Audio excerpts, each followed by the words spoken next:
sebelumnya sempat mengelak dan memicu kegaduhan, kebenaran akhirnya terungkap melalui pengakuan Panda yang kedua. Dalam pengakuannya, Panda membenarkan bahwa konten cosplay bertajuk Circle Bahagia yang sempat menghebohkan media sosial memang diunggah oleh Natalie Holzscher. Fakta ini membuat publik semakin menyoroti sikap Natalie yang sebelumnya sempat membantah keterlibatannya, sehingga menimbulkan spekulasi dan konflik yang semakin memanas, khususnya dengan Erika Tarlina. Namun, situasi mulai mereda ketika Natalie akhirnya menunjukkan sikap besar hati. Melalui sebuah unggahan video permintaan maaf yang dipublikasikan di media sosial, mantan istri komedian Sue itu menyampaikan permohonan maaf secara terbuka kepada Erika. Dalam video tersebut, Natalie terlihat tulus mengakui kesalahannya dan menyatakan penyesalan atas tindakan yang telah memperkeruh suasana. Tak berhenti sampai di situ, Natalie juga mengambil langkah pribadi dengan mengirimkan pesan langsung kepada Erika sebagai bentuk itikat baik. Respons dari Erika pun cukup positif. Ia menerima permintaan maaf tersebut dengan lapang dada, tanpa memperpanjang polemik yang sudah menyita perhatian publik. Halo MBA Erika, salam kenal, dan aku minta maaf ya jika itu menyinggung kamu. Lalu langsung dibalas oleh Erika. Salam kenal kak, iya nggak apa-apa. Aku minta maaf juga kalau ada salah-salah kak. Sehat dan bahagia selalu kak.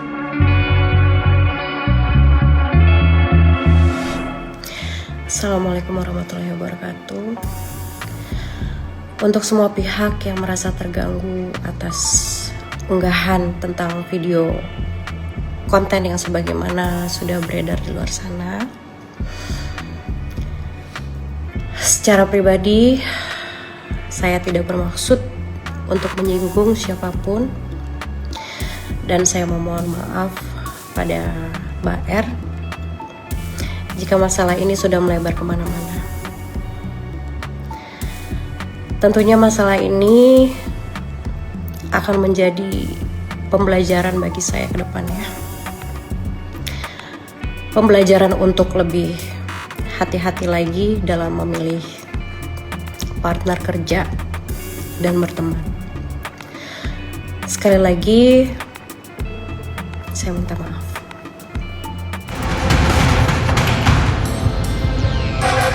Sikap yang sempat dipertontonkan Natalie Holzscher dalam unggahan parodi bertema Circle Bahagia memang menuai banyak kecaman, baik dari kalangan netizen maupun orang-orang terdekat. Banyak yang menyayangkan tindakannya, mengingat Natalie adalah seorang ibu sekaligus single parent yang seharusnya memiliki kepekaan dan simpati terhadap sesama perempuan, terlebih dalam situasi yang menyangkut perasaan dan harga diri. Tak sedikit warganet yang menilai bahwa sikap Natalie seolah mengabaikan empati, khususnya terhadap Erika Tarlina yang kala itu tengah mengalami masa sulit. Namun setelah kabar perdamaian antara Natalie dan Erika mencuat ke publik, suasana pun mulai mencair. Menyusul perkembangan ini, Young Lex, sosok rapper sekaligus kerabat dekat dari kedua belah pihak akhirnya angkat bicara.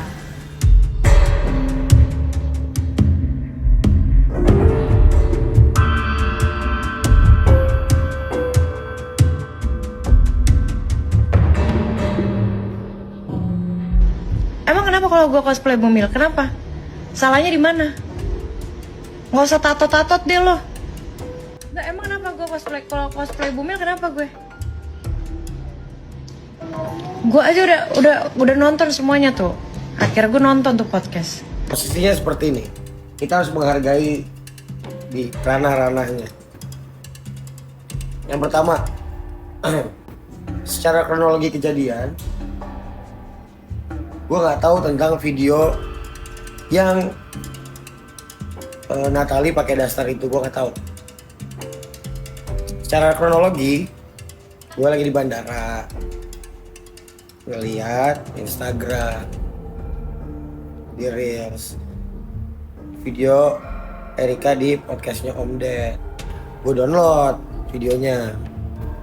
Begitu gue ngeliat itu, gue bikin video di Instagram, gue bikin statement, oke? Dan gue baru tahu ada video Natalie. Nah, sekarang soal positioning. Natalie itu Gue kenal, gue temenan, gue gak ada masalah sama Natali. Cuma gue gak kenal satu nih. Siapa sebutannya di sini ya? Gak bisa kasar. Emang B2 boleh? Boleh lah B2 ya? B2 boleh kali ya? Hah? B2 boleh. Nah, si B2 ini nih, kan gue gak kenal ya. Natali juga tadi DM gue. Jadi ibaratnya gimana ya? Gue kenal Natali, gue kenal Erika. Kalau mereka berdua punya masalah, kalau videonya Natali pakai daster dan lagi hamil, ya gimana? Dua-duanya teman gue bakal lihat, biar mereka kelarin aja dulu masalahnya. Rada aneh kalau tiba-tiba gue marah-marah ke Natali, tapi kayak jadinya kayak, kecuali gue cowoknya Natali, kecuali gue picong. Kalau gue picong ceritanya lain lagi. Makanya ada ranah-ranahnya gitu loh guys. Kalau gue sebagai cowoknya Erika, baru di posisi picong memang harus kayak gitu. Jadi ya biar aja picong yang kelarin sama Natali gitu. Memang ada ranah-ranahnya gitu loh. Tapi kalau si B2 ini kan gue kagak kenal.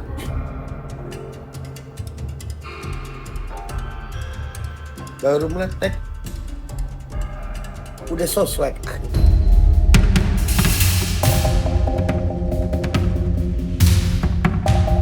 Jejak digital, sekali terunggah ke ruang publik, memang tak akan pernah benar-benar hilang. Begitu pula dengan tindakan dan sikap Natali Holzher terhadap Erika Tarlina yang sempat menjadi sorotan. Meski permintaan maaf telah disampaikan, tak sedikit pihak yang merasa luka tersebut masih membekas, terutama bagi mereka yang mengikuti perkembangan kasus ini sejak awal. Salah satu yang turut angkat bicara adalah DJ Marta. Ya, dirinya mengaku tidak menyangka bahwa Natali yang selama ini dikenal sebagai sosok ibu dan pejuang single parent justru menunjukkan perilaku yang dianggap arogan dan tidak empati kepada Erika yang bernasib serupa sebagai ibu tunggal yang berjuang sendiri. Aku sih kayak kaget aja, kok bisa sih kayak sesama perempuan ngeparodiin orang hamil gitu. Terus dia kan nggak ngaku kan. Terus tiba-tiba udah dengar belum sih yang ada voice note-nya, tiba-tiba dia nyuruh si Panda DJ Panda itu buat pura-pura bikin status untuk dia katanya biar nggak terlibat lah istilahnya, padahal kan dia sendiri yang suruh itu. Aneh aja sih, sama perempuan kok kayak gitu istilahnya. Kok bisa, padahal istilahnya dia juga punya anak gitu. Dan mulutnya kasar banget di voice note tuh dia sampai bilang gitu lah. Kasar banget, ya aneh aja kenapa sampai gimana ya, sampai dia mau jadi Islam untuk nggak tahu ya, untuk mendapatkan sule kali atau gimana ya. Maaf ya, tapi memang bener sih kayak penglihatan aku. Terus sekarang lepas hijab dia malah kayak arogan gitu, mentang-mentang dulu banyak yang ngefans gitu ya kan, kemarin tuh banyak yang ngebela, terus sifat dia tuh kayak arogan gitu sekarang. Terus dia bilangnya baru kenal sama DJ Panda, padahal kayaknya udah kenal lama deh kayaknya. Terus dia bilangnya cuma kenal di bandara kan, ada ya gosipnya kan dia cuma kenal di bandara. Terus DJ Pandanya tuh main ke rumah Natali gitu, ke rumah Panda. Si DJ Pandanya masa tahu arah kemana, dapur di mana, ini di mana, nggak masuk akal banget gitu kalau aku lihat videonya.